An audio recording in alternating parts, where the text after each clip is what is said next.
Senang sekali bertemu dengan saudara sekalian di Kompas Alkitab. Saya akan bercerita tentang apa itu gereja Allah dan sehubungan dengan gereja itu. Apa yang harus kita renungkan dari firman Allah? Ketika saya masih kecil, ada satu istilah yang digunakan ayah dan ibu saya yang tidak percaya pada Yesus untuk menyebut orang-orang Kristen di gereja saya. Ketika mereka berkata, "Pak Kim, tukang kayu yang di pertigaan jalan itu adalah seorang majelis di gereja Kyunghwa." Kata-kata itu adalah suatu pujian yang sangat nyata. Itu berarti dia orang yang jujur, orang yang dapat dipercaya, orang yang baik.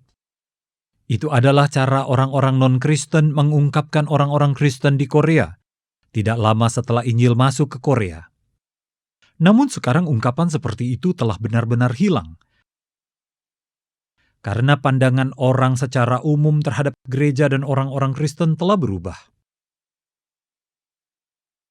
Hal ini bukan karena Injil yang bermasalah, tetapi karena orang-orang yang mengenal Injil ini, kelompok yang dijuluki sebagai gereja ini, tidak dapat menampilkan wujud yang sebenarnya dari kekristenan itu. Hal pertama yang harus kita renungkan adalah pada Matius pasal 6 ayat 13-18. Pada masa-masa akhir setelah Yesus melayani selama 3 tahun dan menjelang waktu penyalipannya, Yesus menyatakan bahwa ia akan membangun gerejanya. Apa itu gereja? Saya ingin menjelaskan pada saudara mengenai gereja dengan cerita ini. Ada seorang pendeta bernama Fred Craddock di Amerika Serikat. Saya pikir cerita yang dia dengar dari seseorang yang ditemuinya saat ia sedang dalam perjalanan adalah ilustrasi yang sangat bagus tentang gereja. Jadi saya ingin menceritakannya juga kepada saudara sekalian. Ia pergi berwisata ke daerah bernama Gatlinburg dengan keluarganya dan duduk di sebuah restoran. Ketika dia duduk dan memesan makanan, ada satu orang tua membuka pintu, masuk dan bertanya, "Apa pekerjaanmu?"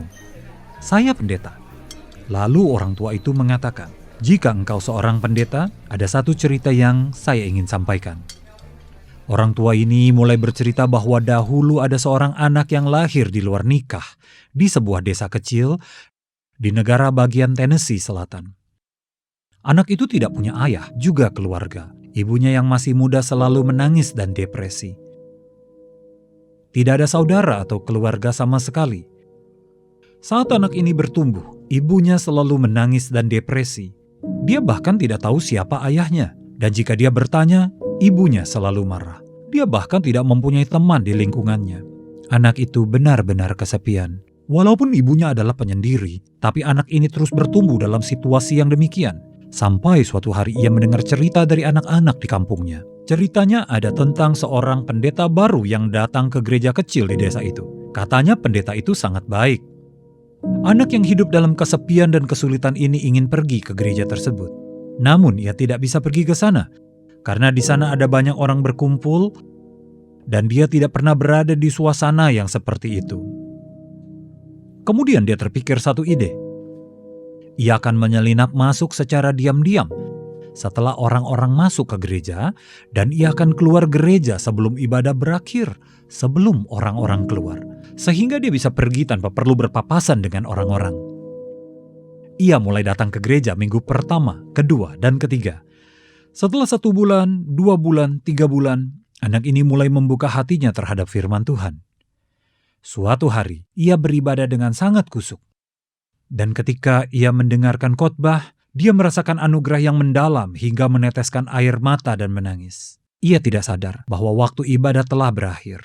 Ketika dia sadar, ia mendengar orang-orang telah selesai ibadah dan sedang berjalan keluar gereja. Anak itu hanya diam sambil menundukkan wajahnya. Dia diam dan menunggu sampai situasi benar-benar sepi.